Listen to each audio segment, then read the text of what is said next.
അപ്പോൾ അങ്ങനെ ഒരു ദിവസം ഞാൻ കുറച്ച് സൂഫി സോങ്ങുകൾ പാടിക്കൊണ്ടിരിക്കുന്നു. പല രീതികൾ, ചിലപ്പോൾ ചില ദിവസം ഫോക്ക് ആയിരിക്കും, ചില ദിവസം സൂഫി ആയിരിക്കും. അപ്പോൾ ഈ സൂഫി സോങ്സ് പാടിക്കൊണ്ട് എൻ്റെ തന്നെ പാട്ടുകളാണ് പാടുന്നത്, ഒറിജിനൽസാണ് പാടിക്കൊണ്ടിരുന്നത്. അപ്പോൾ കുറച്ച് പേര് എന്നെ കാണാൻ വേണ്ടി അവിടെ വെയിറ്റ് ചെയ്ത് നിന്നു. ഞാനത് കഴിഞ്ഞ് ഒന്ന് സംസാരിച്ചപ്പോൾ 2 ഡയറക്ടേഴ്സായിരുന്നു. അവർ ആൾറെഡി പടങ്ങൾ ചെയ്തിട്ടുണ്ട്. ഒന്ന് ആമർ പള്ളിക്കലാണ്, ഐഷ എന്ന് പറഞ്ഞ മൂവി ഇഡിയിലേക്ക് ഡയറക്ടർ. പിന്നെ ഷമൽ സുലൈമാൻ എന്ന് പറഞ്ഞിട്ട് ജാക്സൺ ബസാർ യൂത്ത് എന്ന് പറഞ്ഞ പടത്തിൻ്റെ ഡയറക്ടർ. ഇവരവിടെ എന്നോട് സംസാരിച്ചു. അങ്ങനെ ആമിർക്കയുടെ പടത്തിലേക്ക് ചെയ്യാൻ വേണ്ടി വിളിച്ചു. അങ്ങനെ ചെയ്ത് ഫസ്റ്റ് റിലീസാവുന്ന പടമാണ് എക്സ്ട്രാ ഡീസൻറ്റ്. സുരാജും ലിസി സീഫനായിരുന്നു പ്രൊഡക്ഷൻ.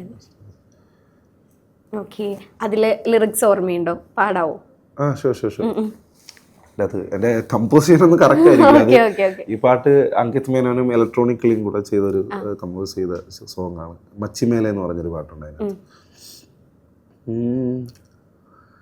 പാത്തി പാത്ത മുത്തവിത്ത പാക്കാന്ത തപ്പിൻ തമ്പൂത്തത തം താത്തി പാത്തത കൂത്താത്തി പാത്ത ചിത്ത മുത്ത പാക്കാന്ത മത്താത്തി തമത തമ്മെ തിത്താത്തത ആടിയുലയും കാണ്ഠമിടറും തരമൊരു പരുമമിതോ കാറ്റിലലഹെ തോറ്റുമുടിയെ അടിമുടി പിടയുകയോ മച്ചിമേലെ ഒറ്റയ്ക്കായോ പട്ടം പോലെ പൊട്ടിപ്പോയോ ഉച്ചിമേലെ ഉച്ചച്ചൂടോ വട്ടം പോലെ ചുറ്റിപ്പോയോ.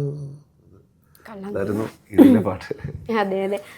കുറേ പാട്ട് പാടിയാലും ലിറിക്സ് ചെയ്തതിലും മുത്തുവിൻ്റെ പേഴ്സണൽ ഫേവറേറ്റ് ഏതാ? അങ്ങനെ ചോദിക്കുകയാണെങ്കിൽ അത് ഒരു അൺറിലീസ്ഡ് ട്രാക്കാണ്. പാർവൈ പുടലൻ എന്ന് പറഞ്ഞിട്ടൊരു പാട്ടുണ്ട്. ഞാൻ ഇടയ്ക്ക് ഇവിടെ സ്ട്രീറ്റിലൊക്കെ പാടാറുണ്ട്. അത് അൺറിലീസ്ഡ് ആണ്, അത് ചെയ്തിട്ടില്ല. അത് വലിയൊരു പാട്ടാണ്. അതാണ് ഞാൻ ചെയ്തിട്ടുള്ളതിൽ എനിക്ക് ഇഷ്ടപ്പെട്ട. എല്ലാം ഒരു കുഞ്ഞുങ്ങളെ പോലെയാണ്. ഉറപ്പായി. അതിന്റെ 2 ലൈൻസ് പറയോ? പാടാവോ? അൺറിലീസ്ഡ് ആണ്. ഓക്കെ.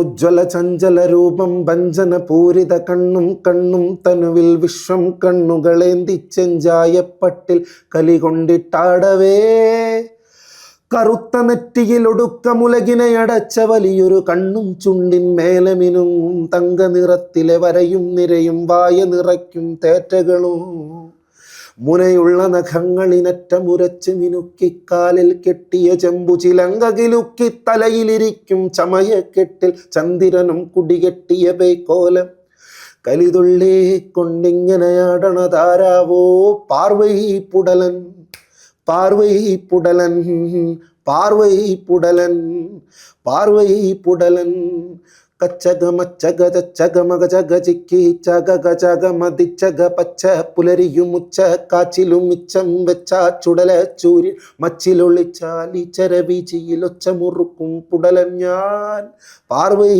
പുടലൻ പാർവൈ പുടലൻ പാർവൈ പുടലൻ പാർവൈ പുടലൻ. നല്ല രസമുണ്ട് കേട്ടിരിക്കാൻ. കൊള്ളാം.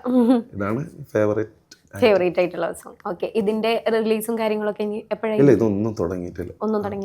ഫ്യൂച്ചർ പ്ലാനിലോട്ടുള്ളതാണ്. ഒരു വലിയ പാട്ടായതുകൊണ്ട് ഒരു പാടി വരുമ്പോൾ ഒരു 15 മിനിറ്റോളം എടുക്കും. അത്രയും വലുതാണ് അതിന്റെ സ്റ്റോറിയും. അത് കോൺസെപ്റ്റ് ഓൾറെഡി സെറ്റ് ആണ്. ഫുൾ ഫാന്റസിയാണ്. അതിനകത്തുള്ള ഒരു ക്ലോക്ക് പോലും ഫാന്റസിയാണ്. സമയം നോക്കുന്ന സമയം പോലും ഡിഫറെന്റ് ആണ്. ഇവിടെ ഇല്ലാത്തൊരു ലോകം അവിടെ നടക്കുന്ന കുറെ സംഭവങ്ങളാണ്. അപ്പോൾ അതിൻ്റെ സ്ക്രിപ്റ്റാണ് ആ പാട്ട്. ആ പാട്ട് തുടങ്ങുന്നത് മുതൽ അവിടെ നടക്കുന്ന കഥകളും ഈ ക്ലോക്കിനെ പറ്റി എല്ലാം പറയുന്നുണ്ട്. അപ്പോൾ അത് കുറച്ച് വലിയ പ്രൊജക്റ്റ് ആയതുകൊണ്ട്